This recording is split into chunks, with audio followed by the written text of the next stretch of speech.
Hello, నేను doctor Ravishankar, paediatrician, neonatologist, Soumya children's hospital, SR Nagar, Hyderabad.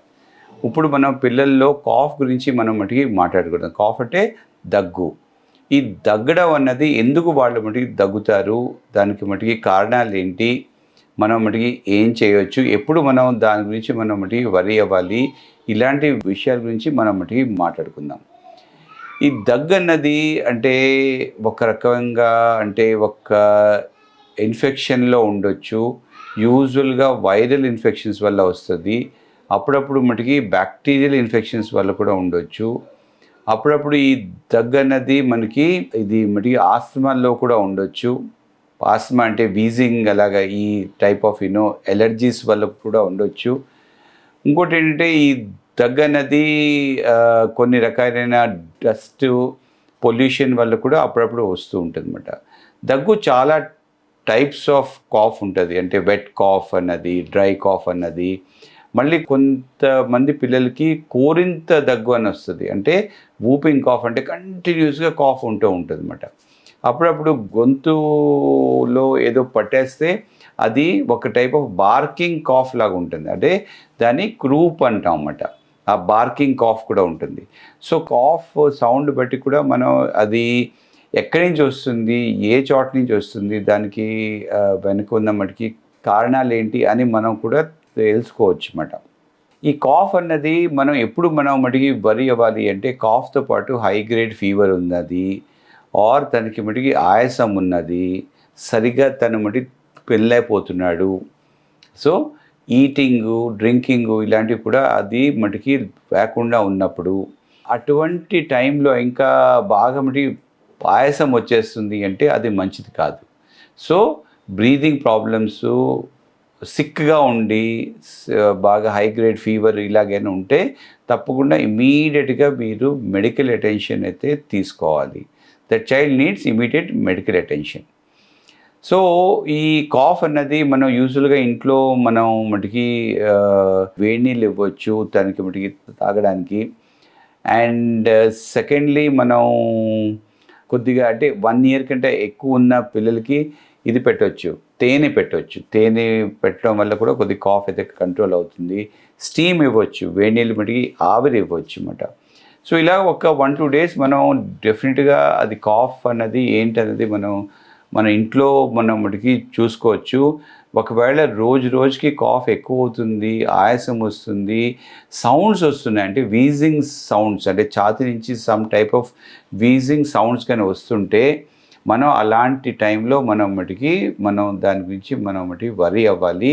అది డెఫినెట్గా మనం మటుకి పీడియాట్రిషియన్ కానీ అదర్ చిల్డ్రన్ డాక్టర్ దగ్గరికి వెళ్ళి చూపించి అసలు ఏంటి, ఎందుకు వస్తుంది కాఫ్, దీనికి ఎట్లాగా తగ్గించవచ్చు చూసుకోవాలి.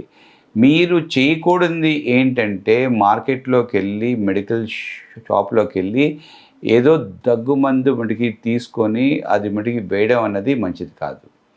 సో ఎందుకంటే కాఫ్స్లో చాలా టైప్స్ ఆఫ్ కాఫ్ ఉంటుంది అండ్ దానికి డిఫరెంట్ కైండ్ ఆఫ్ రీజన్స్ ఉంటాయి. సో మనం ఆ పర్టికులర్ కండిషన్కి ఒక్కొక్క టైప్ ఆఫ్ ట్రీట్మెంట్ ఉంటుంది అన్నమాట. సో సమ్ టైమ్స్ ఒక ఎక్స్రే కూడా మనం చేయాల్సి వస్తుంది, ఆర్ దానికి అప్పుడప్పుడు మనం నెబులైజర్స్ కూడా పెట్టాల్సి వస్తుంది. సో ఒక్కొక్క కండిషన్లో అంటే అది వైరల్ ఇన్ఫెక్షన్నా, బ్యాక్టీరియల్ ఇన్ఫెక్షన్నా, ఎలర్జీయా, వీజింగా, ఆర్ సమ్ అదర్ ప్రాబ్లమా, అది మనం ఒకసారి కేర్ఫుల్గా క్లినికల్గా మనం ఎగ్జామిన్ చేసి మనం ఫైండ్ అవుట్ చేసి మనం ఆ పర్టికులర్ కండిషన్కి అప్రోప్రియేట్ మెడికేషన్ ఇవ్వాల్సి వస్తుంది. సో ఇంకోటి ఏంటంటే కాఫ్లో ఒకవేళ వాళ్ళకి ఫ్లమ్ పడుతుంటే ఏమైనా మటుకి బ్లడ్ ఏమైనా పడుతుందా, ఆర్ ఏమైనా ఎల్లోయిష్గా వస్తుందా, గ్రీనిష్గా వస్తుందా, అది ఒకసారి మనం మటుకి చూసుకోవాల్సి వస్తుంది. అండ్ కాఫ్లో మనం ఏంటంటే ఎక్కువగా ఉంటే మటుకి కాఫ్ డే టైంలో వస్తుందా లేకపోతే నైట్లో వస్తుందా, ఇది కూడా మనం మటుకి గమనించాలి. అప్పుడప్పుడు ఈ ఎలర్జిక్ ఆస్మెటిక్ కాఫ్స్ అనేది మోస్ట్లీ ఇన్ ద నైట్లోనే ఉంటాయన్నమాట.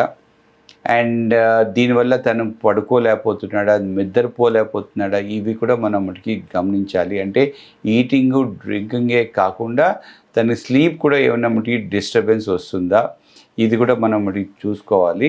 అండ్ ఇంపార్టెంట్ థింగ్ ఏంటంటే ఒకటి అంటే ఇలాంటి వైరల్ ఇన్ఫెక్షన్స్, బ్యాక్టీరియల్ ఇన్ఫెక్షన్స్ మనం ప్రివెంట్ చేయాలి అంటే మనం తప్పకుండా ఒక కంప్లీట్ వ్యాక్సినేషన్ అన్నది చాలా ఇంపార్టెంట్.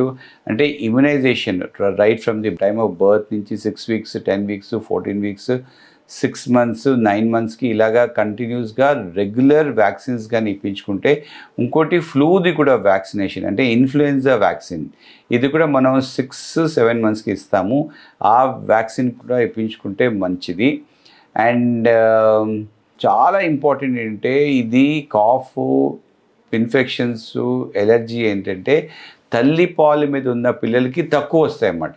సో డెఫినెట్గా మనం పిల్లలకి అందరికీ అన్ని రకాలుగా ఆరోగ్యానికి, ఇమ్యూనిటీకి, బలానికి, స్ట్రెంగ్త్కి, గ్రోత్కి అన్నిటికీ కూడా చాలా శ్రేష్టమైనది తల్లిపాలు. Breast feeding is the best అన్నమాట.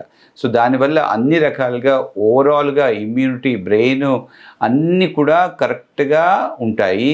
So most important thing is breast feeding and second is vaccinations అన్నమాట. ఈ రెండు కూడా ఉన్నట్లుగా అయితే ఇలాంటి ఇన్ఫెక్షన్స్, ఎలర్జీసు ఇలాంటివన్నీ వచ్చే ఛాన్స్ అయితే తక్కువ ఉంటుంది. Thank you.